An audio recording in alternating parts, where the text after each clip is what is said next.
Welcome to Crickpedia, and let's preview a test series between two regenerated sides, or in fact, let's say, who are trying to make a new beginning for themselves. South Africa on one side, and you have the West Indies on the other side. South Africans are traveling to the Caribbean to play the West Indies at their own ground. The first test match is going to be played at St. Lucia. Let's see what do we have on the preview today. Previewing the visitors, previewing the hosts, and prediction time. Let's talk about the South African side first, the visiting team. Now there are two big announcements in the South African side. They had Quinton de Kock as the captain for a long time. He's not going to be captaining anymore. There are a few issues in that South African leadership positions. There are a lot of debates who should be the captain.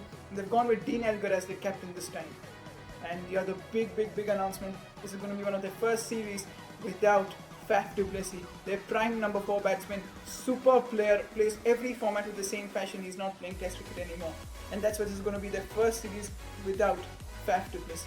Now what's going to be that batting order from the squad that they've given us? I think Elgar and Markram make that perfect opening pair, very solid. Both play the game in the right spirit and both bat really well and can give South Africa a perfect start.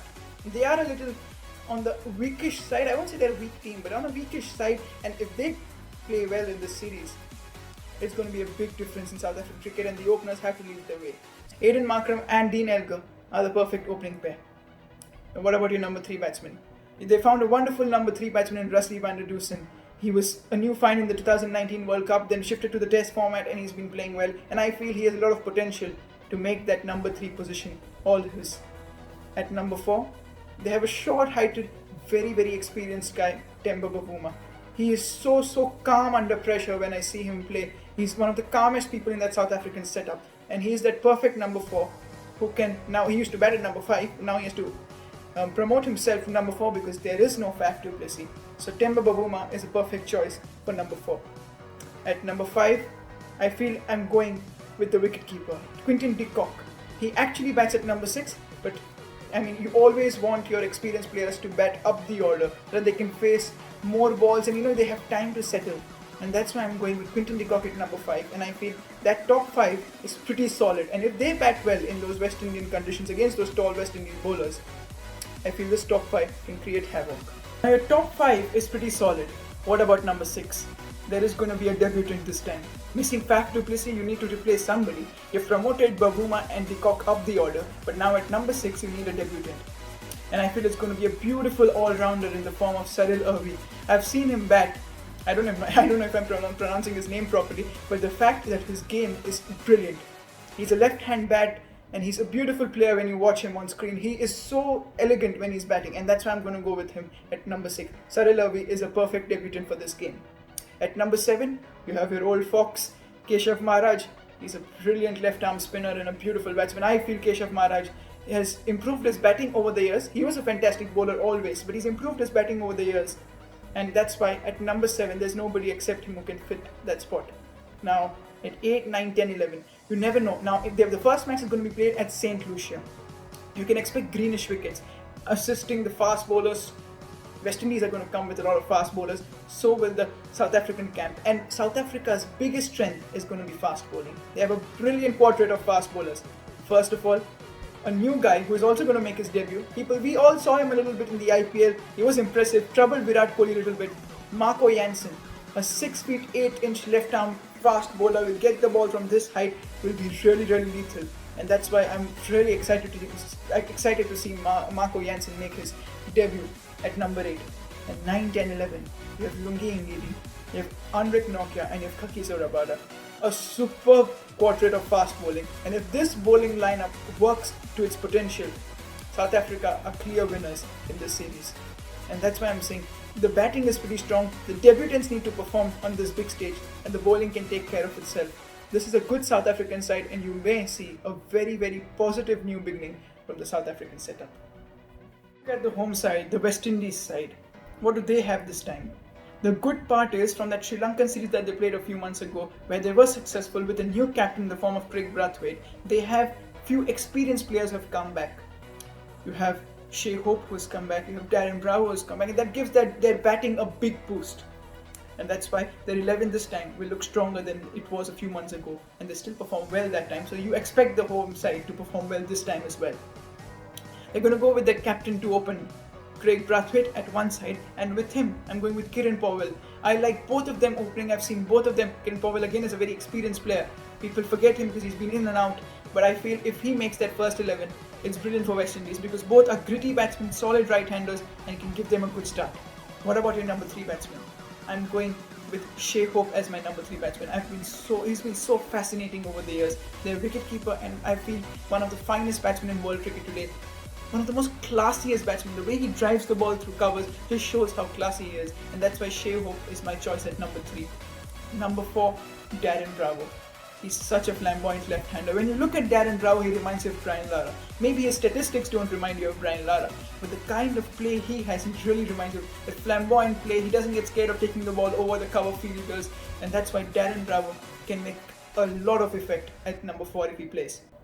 At number 5, I'm going with Kyle Mayers. This debutant has been so exciting since he's made his debut. Scored a double 100 on his debut. How many players do that? We just saw Devon Conway do it, but they're one of the few players who have done that. He scored 220, and that's a lot on debut. And he was brilliant. And that's why I feel Kyle Mayers at number 5. He should prove to the world that I cannot just score runs in my first match, and I'm not a fluke player. I can score it everywhere and anywhere, and that's the reason. That's the reason I'm going with Kyle Mayers at number 5. At number 6, I'm going with somebody who fascinates me a lot, Roston Chase. He's such a gritty player. The kind of batting he shows, you love to watch Roston Chase on screen. Just the kind of grittiness he shows, he stays there, and those beautiful off spins that he keeps on bowling. He can make serious inroads at number 6, and I feel Roston Chase at number 6 is that perfect balance in the team. At number 7, I've always been a fan of him. Rahkeem Cornwall, the biggest player, a very huge, big build coming onto the field. He is very talented. He bowls those slow off spins and can really tonk the ball hard. And that's why I feel Rahkeem Cornwall at number 7 is perfect. And he's a delight to watch, and that's the reason I'm going with Rahkeem Cornwall at number 7. Now at number 8, the ex-captain and one of the most underrated all-rounders in the world, Jason Holder. I feel we aren't giving Jason Holder the kind of credit he deserves. He's doing so much justice to the sport. He scores runs, he takes 5 wicket hauls, he scored a double 100 as well, batting down the order at 8-9. Jason Holder is one of the most underrated all-rounders, and I wish that he performs to the fullest of his capacities and he scores runs, he takes wickets and makes West Indies win this series. It's going to be very exciting if Jason Holder performs the way we expect him to perform. At number 9, I'm going with Alzarri Joseph, a young bowler. The best figures in IPL when we saw him for the first time. He played for the Mumbai Indians. It was really exciting. Again, the same way with South Africa, if you had a 4-man fast bowling lineup, with West Indies also you have a 4-man fast bowling lineup, because St. Lucia tends to produce green wickets, and it's going to be very assistance. It's going to provide super assistance to the fast bowlers, and that's why both sides I'm expecting a 4-man fast bowling lineup. So for West Indies, Jason Holder, as I said, at number 8, 9 Alzarri Joseph, 10 and 11 the two experienced stalwarts of West Indian cricket, Shannon Gabriel and Kemar Roach. Kemar Roach, the kind of pace he bowls, and at this age he's brilliant. And Shannon Gabriel, he's one of those computer people who can keep on pitching the ball at the same place and taking it away, getting it inside. Shannon Gabriel is superbly talented, and that's the reason I'm going with Shannon Gabriel and Kemar Roach as 10 and 11. And this West Indies side can really disappoint the South African visiting side. What do I think? Which team is stronger? The West Indies or the South Africans? I feel it's going to be 60-40 in favor of the West Indies because they know those conditions better. And South Africa, the captain has changed, a few players are not there. They are very strong, as I said in the preview, they're very strong. But I think 60-40 towards the West Indies. They will go as slight favourites, not absolute favourites, but as slight favourites. But if South Africa can upset that West Indies side at home, it's going to be a series so that you don't miss. And I hope something really exciting happens in the 2 tests that are going to follow. If you enjoy this cricketing fun, do like, share and comment. And do subscribe Crickpedia to know about my upcoming videos and hit the notification bell. Thank you.